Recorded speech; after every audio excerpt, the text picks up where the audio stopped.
En el último episodio, dejamos a Urdaneta y sus compañeros yendo a tierra para socorrer a los náufragos que se habían quedado a merced de los elementos, al tratar de cruzar aquel maldito estrecho que dio fama a Magallanes. Si algo podemos aprender de estos hombres, es la determinación con la que llevaban a cabo sus acciones, así como el coraje con el que enfrentaban tantas y tan penosas vicisitudes. Así pues, sin más dilación, comencemos.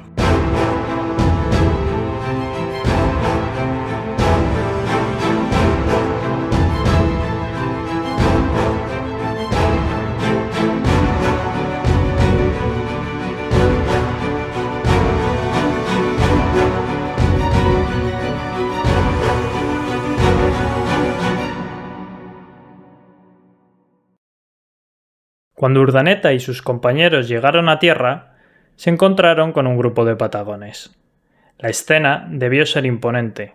Pensad que eran unos hombres altos, fuertes, vestidos con pieles, con plumas en la cabeza, armados con arcos y flechas, y que además no paraban insistentemente de pedirles comida. Urdaneta, por no meterse en líos con ellos, les iba dando, y los patagones iban pidiendo. Así hasta que al día siguiente, al anochecer, se encontraron con que ya no había más comida y los patagones desaparecieron. Es decir, fueron, rapiñaron y se piraron, como Dios manda. Al tercer día de marcha iban reventados de sed. No se tenían prácticamente en pie. Y para ver qué remedio tomaron, leeremos al propio Urdaneta. Era tanta la sed que teníamos que los más de nosotros no nos podíamos menear, que nos ahogábamos de sed. En esto me acordé que quizá me remediaría con mis orinas, y así lo hice. Luego bebí 7 u 8 sorbos de ellas y torné en mí, como si hubiera comido y bebido. Manjar de reyes, lo que esta gente consumía para mantenerse en pie. Tuvieron buena suerte, o bueno, esto yo ya no sé si llamarlo buena suerte, mala o regular. Pero al poco tiempo encontraron un charco con unas matas de apio cerca, lo cual les salvó la vida. Recordemos que iban sin comida ya, que se la habían comido entre ellos y los patagones y por lo visto con poca agüita. Ahí también lograron cazar algunos animalillos y cocinarlos. Y en un descuido, y aquí esto yo a veces alucino con lo que vivía esta gente, fueron a avivar el fuego, Urdaneta se agachó para soplarlo, otro decidió lanzar pólvora y claro, se coordinaron o se sincronizaron los dos muy bien y a la que Urdaneta se agachó para soplar, el otro tiró la pólvora y una llamarada quemó a Urdaneta la cara, sin heridas que pusiesen en peligro su vida, pero con gran dolor y gran pesar tuvo que continuar por aquella tierra. Pasaron mala noche. Había unos coyotes aullando cerca y eso les impidió pegar ojo. Además que tenían que estar vigilando por no ser atacados, ¿no? A ver si no iban a haber tenido problemas con los patagones por darles comida y finalmente iban a servir de aperitivo a estos coyotes. Durmieron, a duras penas, como decimos, y continuaron la marcha durante una nueva jornada. Al anochecer alcanzaron a los náufragos, lo que fue una gran alegría para todos.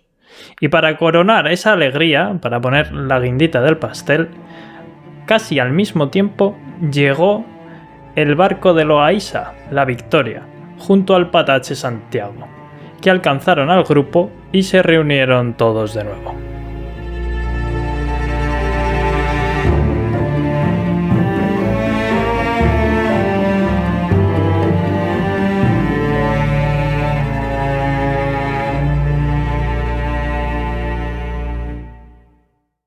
El 5 de febrero, cuando Elcano y Urdaneta se encontraban a bordo de la Parral, estalló de nuevo la tormenta. La Victoria fue zarandeada hasta encallar y amenazó varias veces con partir el casco. La Anunciada, desesperada, dio media vuelta dejando a las demás naves atrás. Su intención era ir hasta África, doblar el Cabo de Buena Esperanza y ya desde ahí tirar hacia las Islas de las Especias, donde se volvería a encontrar con el resto de la expedición. Sin embargo, el mar se los debió tragar, porque jamás se volvió a saber de ese barco ni de sus tripulantes. La San Gabriel, al mando de Acuña, desertó y se fue hacia Brasil. Allí se topó con 3 barcos franceses que intentaron abordarlos. Sin embargo, consiguieron repelerlos. Y finalmente, un 26 de mayo, consiguieron 27 castellanos y 22 indios llegar a Bayona, Galicia, cuando solo les quedaban 5 o 6 días de provisiones. Es decir, se salvaron por los pelos. Finalmente, la San Lesmes fue arrastrada por el temporal hasta los 55 grados, pasando Tierra de Fuego y llegando a divisar mar abierta. Esto supone el descubrimiento del Mar de Oces y del Cabo de Hornos, ya que los tripulantes dieron fe de haber rebosado el fin de la tierra firme. Y de la mano de ellos, nosotros también, hemos llegado al fin del mundo. Y ahora solo nos queda continuar. Únicamente 4 embarcaciones, tras 48 días de penosa navegación, un 26 de mayo de 1526, llegaron al cabo deseado, hoy conocido como Pilares, logrando por segunda vez en la historia cruzar desde el Atlántico hasta el Pacífico. Sin embargo, tras cruzar el estrecho, los tripulantes se dieron cuenta que aquel océano no hacía honor a su nombre. Así pues, el 31 de mayo, la armada comenzó a separarse, dispersándose por completo el día 2 de junio.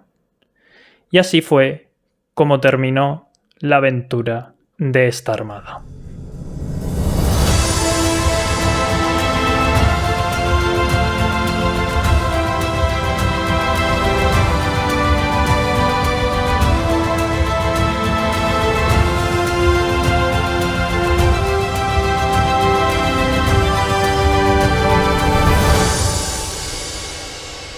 La Santiago no tenía espacio de carga suficiente, por lo que dependía por completo de la Victoria. Cuando se separaron, el capitán de la Santiago decidió no cruzar el Pacífico, más que nada porque no lo veía viable, y su suerte pasó por coger la corriente de Humboldt, que va desde el sur de América hacia el norte, para llegar hasta la Nueva España.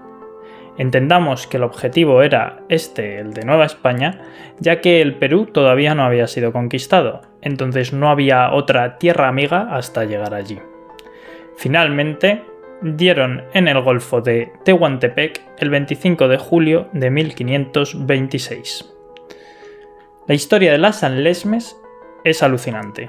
De hecho, tenemos aquí un libro con el que a lo mejor preparamos una serie acerca de esta carabela, porque el periplo que pasaron es para, ¿cómo se dice?, mear y no echar gota.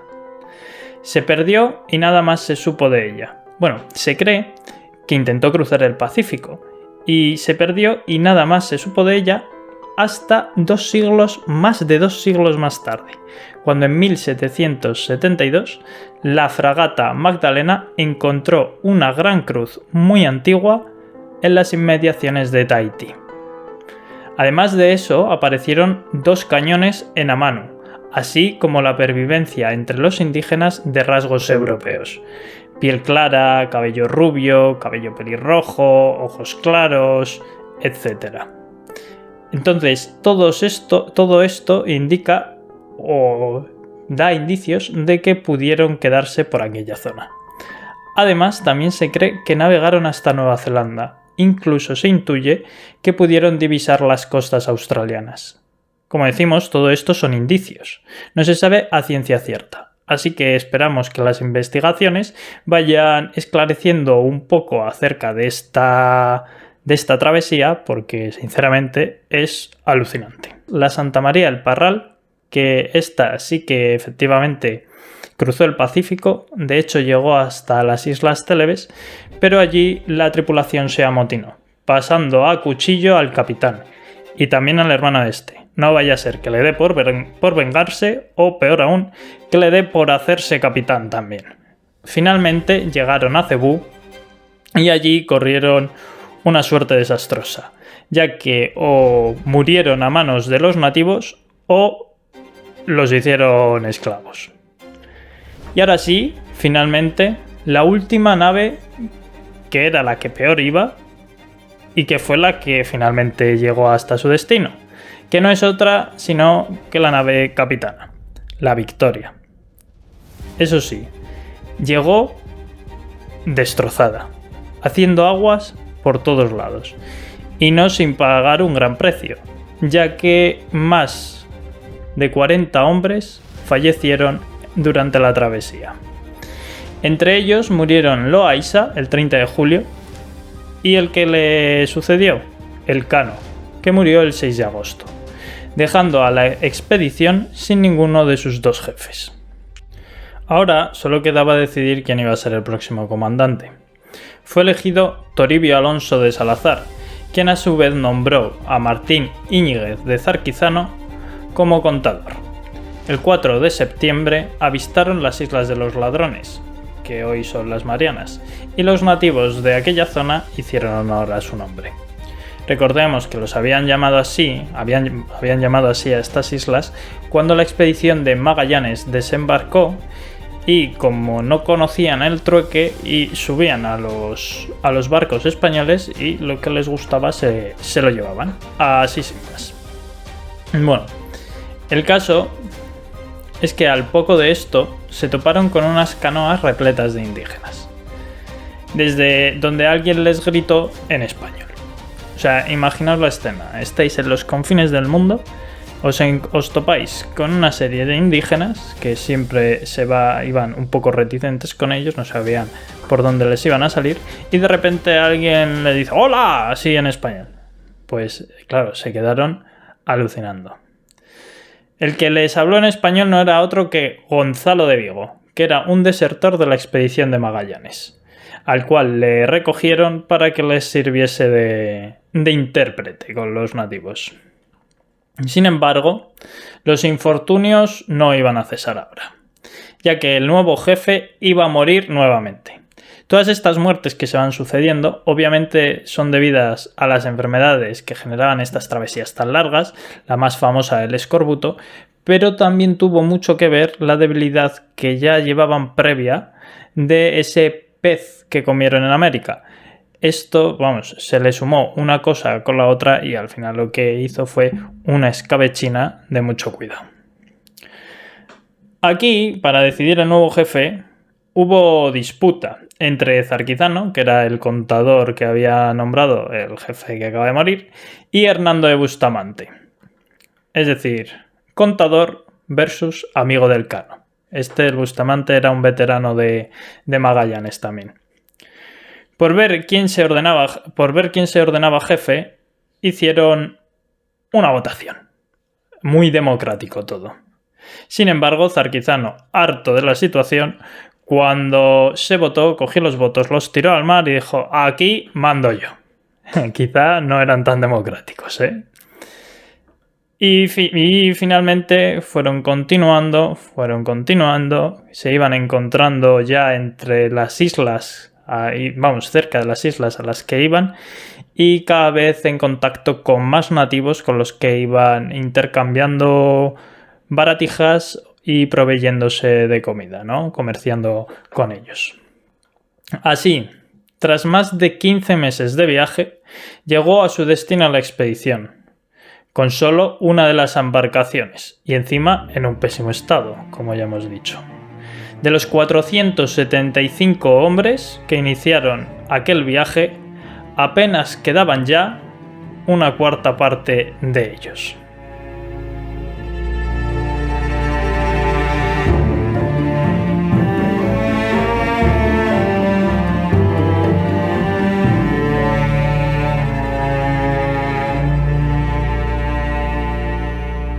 El archipiélago de las Molucas está compuesto por islas de distinto tamaño, unas más grandes que otras, y por aquel entonces estaban gobernadas por 4 reinos indígenas o nativos: el de Ternate, Tidore, Gilolo y Bacam, o Bacham. Bueno, no sé bien cómo se pronuncia, ¿vale? Estos 4 reinos estaban en un periodo de islamización, pero que solo era notable en las clases altas o incluso los reyes, que se hacían llamar sultanes. Como en toda Villa del Señor, como suele decirse, ¿no? Estos 4 reinos tenían rencillas internas y existía un equilibrio de poder más o menos entre los 4. Sin embargo, este equilibrio se rompió con la llegada de los portugueses, que se asentaron en Tidore y construyeron allí un almacén y un fortín. A ver, que al tío este se le ha ido la olla. Los aliados de los portugueses no son los de Tidore, son los de Ternate. ¿Vale? Repetimos, Ternate. Aliados de los portugueses. Venga, anda, continúa. Esto lo que provocó fue la preponderancia de este reino de Tidore frente a los otros. Y los otros reinos, a la llegada de los españoles, pues recibieron a estos muy agradablemente, ¿no? Con los brazos abiertos, porque veían en ellos la forma de recuperar ese equilibrio de poder que previamente existía. Así que la primera vez que entraron en contacto con los españoles, que fue con la expedición de Magallanes, los aceptaron muy bien, vamos, los recibieron muy amigablemente, y ahora con la llegada de esta nueva expedición de Loaiza, pero si Loaiza recordemos, claro, pues también estaban contentos. El primer sitio donde desembarcaron los españoles fue en Gilolo, donde se les informó que el sultán de Ternate, con sus aliados portugueses, había derrotado al sultán de Tidore, que había tenido que huir con sus más fieles seguidores. Zarquizano, para tranquilizar a los nativos, les dijo que él era una pequeña parte de una expedición más grande que venía detrás de él, y que se irían incorporando poco a poco. Aquí Zarquizano no estaba mintiendo, o sea, realmente él esperaba que el resto de embarcaciones hubiesen corrido mejor suerte de la que finalmente corrieron. Entonces sí que albergaba esas esperanzas de que llegasen refuerzos.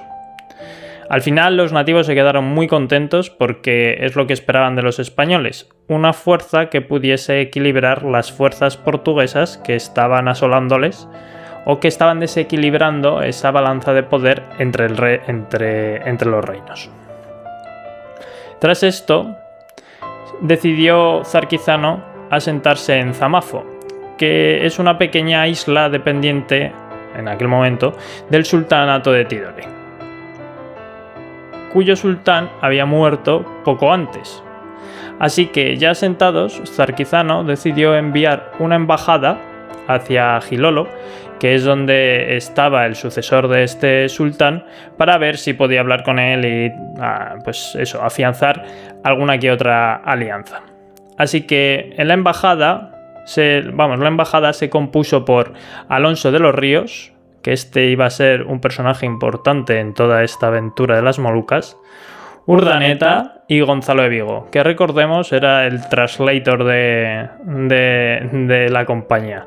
Le usaban de Google Translator. No, hombre, bromas aparte. Recordemos que era aquel que escapó de la expedición de Magallanes y le usaban también, le acogieron y como sabía el idioma de algunos nativos, pues le utilizaban para traducir. Al final, la misión resultó un éxito porque de allí salieron con una alianza concertada con el sultán de Gilolo y también con el sultanato de Tidore. Así que cuando regresó Urdaneta a la isla donde se habían asentado, en Zamafo, lo informó esto a Zarquizano y dijo Zarquizano: pues de aquí nos vamos, que nos trasladamos a Tidore. Y el 18 de noviembre la Victoria zarpó hacia esta isla. La nave española llegó a Tidore el 30 de noviembre. Y aquí pasó una cosa, a mí me hace mucha gracia este tipo de anécdotas, porque muestra un poco la bravuconería. No sé si será especial de los españoles, no lo creo, sería de la época en general. Pero bueno, vamos a ver qué pasa porque a mí me levanta una sonrisa. Bueno, llegó la nao española a Tidor el 30 de noviembre y ahí se les aproximó un bote portugués que iba conducido por un alguacil que se llamaba Francisco de Castro, quien entregó a Zarquizano una carta del gobernador luso, que en ese momento era García Enríquez, y en esta se convidaba a los españoles a regresar a España. Sin embargo, Zarquizano mostró al alguacil una carta de Carlos I donde estaban las instrucciones que traían, que no eran otras que tomar las Molucas y asentarse en ellas. Además, inquirió que la carta que le había mostrado el alguacil portugués no estaba firmada, por lo que las órdenes quedaban anuladas. Debía ser un protocolo de la época, ¿no? Y a esto el alguacil le replicó que el gobernador no la habría firmado por un descuido debido a las prisas. Y Zarquizano, aquí ya ni corto ni perezoso, que es aquí donde está la anécdota, le dijo, y cito, que no dejaba de firmar ni por descuido ni por prisa, sino porque don García, su capitán, debía mirar cómo escribía a un capitán del emperador. ¡Ode! Con todas sus narices.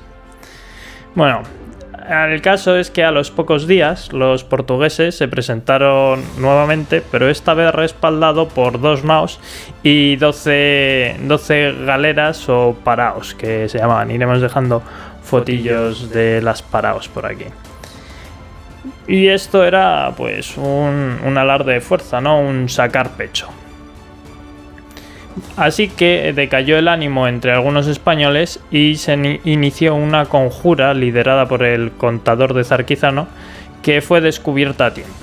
Y tras esto, Urdaneta fue ordenado nuevo contador. Aquí vemos cómo Urdaneta empieza a escalar con muy pocos años, tendría aquí 19 años, vemos que ya empieza a asumir puestos de mucha responsabilidad.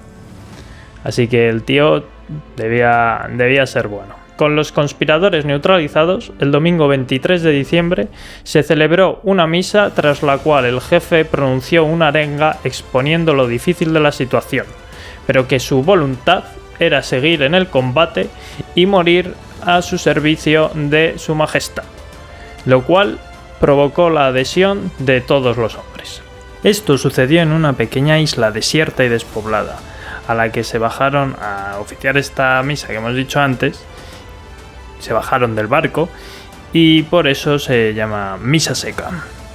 Tras esto recibieron un mensaje del rey de Tidore, el cual pidió la presencia de sus aliados españoles. Así pues, la Victoria levó anclas con la intención de ir a su socorro. Fuera les esperaba otra escuadra portuguesa. Esta vez estaba formada por 2 carabelas, una fusta o galera pequeña y unas 80 paraos de sus aliados indígenas, con más de 100 aliados de los lusos. El choque parecía inevitable, pero tal vez porque la Victoria era un barco más grande, cuando fue a pasar, los portugueses abrieron ese cordón sanitario que habían formado y pasó sin problemas. Así que finalmente, el día de Año Nuevo de 1527, la Victoria ancló en Tidore. Ya allí los españoles se dieron cuenta que la guerra iba a ser inevitable, así que se pusieron manos a la obra con los preparativos. Con ayuda de los nativos construyeron un fuerte, 2 fortines de arena, piedra y madera para proteger el fondeadero de la Victoria, la cual se artilló fuertemente por la banda que apuntaba al mar, porque por ahí se presuponía que llegarían los portugueses, así como por fortines que protegían el fondeadero. 40 hombres se quedarían en tierra, al mando de la torre, mientras los demás, como Zarquizano y Urdaneta, se quedaron guarneciendo la embarcación. Finalmente, estalló la contienda.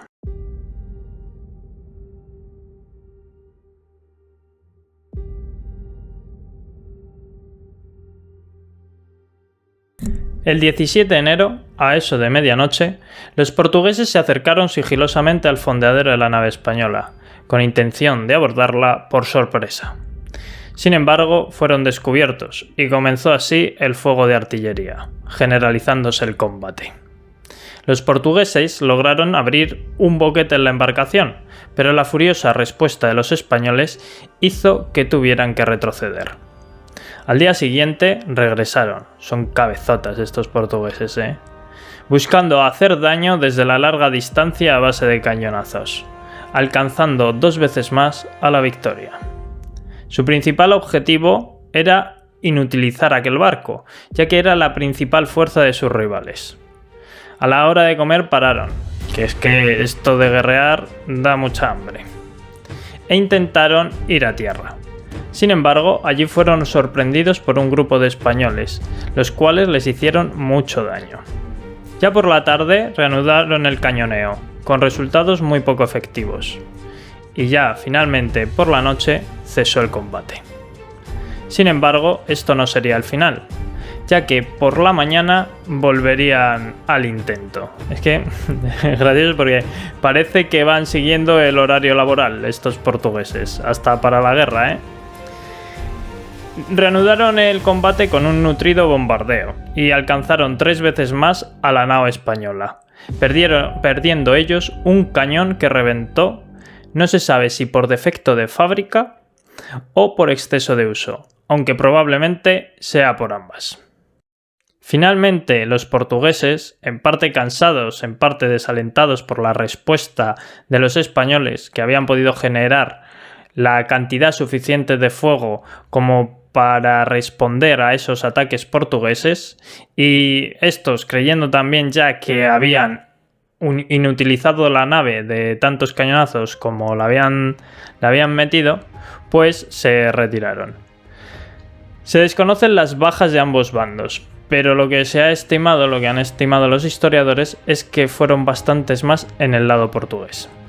Siempre es más difícil atacar que defenderse, tengamos esto en cuenta. A pesar de resistir bien el ataque, la situación de los españoles era penosa. Habían gastado muchísima pólvora de la limitada cantidad que tenían, y la victoria, aunque se hizo lo posible por mantenerla, porque pudiese salir a la mar, se dieron cuenta que eso no iba a flotar ni en sus mejores sueños. Así que recogieron todo lo que se podía aprovechar del barco y el resto lo quemaron, ante la mirada de aquellos hombres que tuvieron que contemplar desesperados cómo el único medio que tenían para regresar a casa desaparecía. Por otro lado, los portugueses no tardaron en comprobar que la determinación de aquel puñado de hombres no iba a doblarse fácilmente. En Gilolo habían quedado 3 españoles con 2 arcabuces, y la misma tarde que los portugueses se retiraron, 2 de ellos, con 5 paraos y un séquito de nativos, se fueron hacia donde estaban los de la nao para proveerles de alimentos. Zarquizano era un tío obstinado, así que no iba a estar dispuesto a rendirse a los portugueses. Así que preparó un ataque contra la isla de Motil, que estaba en poder de los amigos lusos. Después de esto, ordenó a Urdaneta una misión de exploración, de reconocimiento y espionaje para recabar información hacia la isla de Guacea, al mando de 2 españoles y un puñado de guerreros aliados indígenas. Sin embargo, los nativos de aquella isla no los recibieron muy amistosamente y tuvieron que guerrear finalmente con ellos. Una vez se retiraron a la isla de Gilolo, las 2 paraos con las que iba Urdaneta fueron atacadas por una flotilla portuguesa. Cuando ya todo parecía perdido, el propio Urdaneta, que se metía en todos los fregados, disparó un cañonazo contra una de las naves portuguesas y le hirió irremediablemente la proa. Esto generó el revuelo necesario como para poder escapar hacia Tidore. Al poco, en un combate de similares características, también contra los portugueses obviamente, se le agotó la suerte, ya que al ir a lanzar un cañonazo, el cañón explotó, muriendo a consecuencia de esta explosión 6 nativos que estaban por ahí cerca, hirió a otros muchos nativos que eran aliados suyos, y el propio Urdaneta, prendido entero en fuego, tuvo que lanzarse al mar para apagarlo.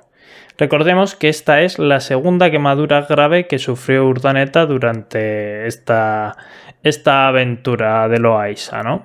Los portugueses tentaron nuevamente la vía pacífica, pero ofendieron profundamente a Zarquizano, que era un hombre así orgullosete, ya que los portugueses se pensaban que los españoles eran unos aventureros que habían ido a las Molucas por su cuenta y riesgo, y no bajo el mandato de Carlos I. De hecho, ante aquella ofensa, Zarquizano llegó a retar a duelo al gobernador portugués. Y a este le tuvieron que convencer, que también debía ser un poco bravucón, le tuvieron que convencer para que lo rechazase. A ver, tengamos en cuenta que las de ganar las tenían los portugueses, que tenían ahí recursos no ilimitados, pero sí una ingente cantidad de recursos porque llevaban asentados un tiempo, y los españoles acababan de llegar y estaban ahí medio muertos, no medio muertos, pero al final no tenían de dónde proveerse de pólvora, los alimentos pues les costaba mucho más, no tenían unas rutas fijas, las alianzas portuguesas estaban mucho más asentadas, entonces los portugueses no eran tontos y sabían que a largo plazo tenían las de ganar.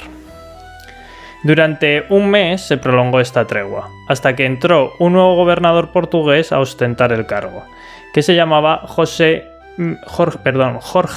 Meneses, en mayo de 1527. La primera acción de este fue enviar una embajada a los españoles diciéndoles que qué hacían ahí, que se pirasen ya para España. Zarquizano lo que hizo fue devolver la embajada diciendo lo mismo a los portugueses, que se pirasen para Portugal, que eso era del rey Carlos. Ante tales tensiones, la tregua pendía de un hilo, y finalmente los portugueses la rompieron. Tras la embajada que envió Zarquizano, a Urdaneta le enviaron ir a la isla de Gilolo, ya que existía ahí una disputa entre españoles, ¿no? Pues para solucionarla. Y allí fue testigo de cómo los portugueses atacaban dos paraos de indígenas que iban para llevar alimentos a los españoles que allí residían. Entonces, ante esto, Urdaneta, que, bueno, aquí hay una anécdota que nos muestra un poco la talla del personaje, ¿no? Urdaneta no lo dudó, armó un aparao y se lanzó al mar para ir a por los portugueses, mientras iba dándoles voces, inquiriéndoles que qué narices hacían, que quería que le dejasen subir a uno de los barcos para expresar su disgusto, ¿no? por aquellas acciones, como una hoja de reclamaciones de la época. Los indígenas, que tenían más miedo que vergüenza a los portugueses, no se atrevieron a acercarse a los barcos, así que Urdaneta, sin dudarlo ni un segundo, se lanzó al mar y fue nadando hasta los barcos. Allí les dijo que no tenían derecho a hacer eso y que daba por finalizada la tregua. Todo esto desde el mar, gritándoselo a los portugueses que estaban en el barco. Y se fue nadando de espaldas, y esto lo justificó él diciendo que nadaba de espaldas para que los portugueses no pudiesen decir nunca que le habían visto la espalda como un cobarde. Una cosa así. Es lo que justificaba él. Ese espíritu caballeresco de la época que decimos, ¿no? Ya en la época pues había gente que mantenía ese espíritu y otros que no. Bueno, pues Urdaneta parece que era uno de ellos. 8 días más tarde, la afrenta portuguesa quedaba vengada, ya que Urdaneta derrotó a una escuadrilla en Ternate, apresando 12 buques y capturando un gran número de prisioneros. Sin embargo, poco después ocurrió algo que cambió el destino de todos los hombres que estaban allí peleando, y a punto estuvo Urdaneta de quedarse sin tornaviaje.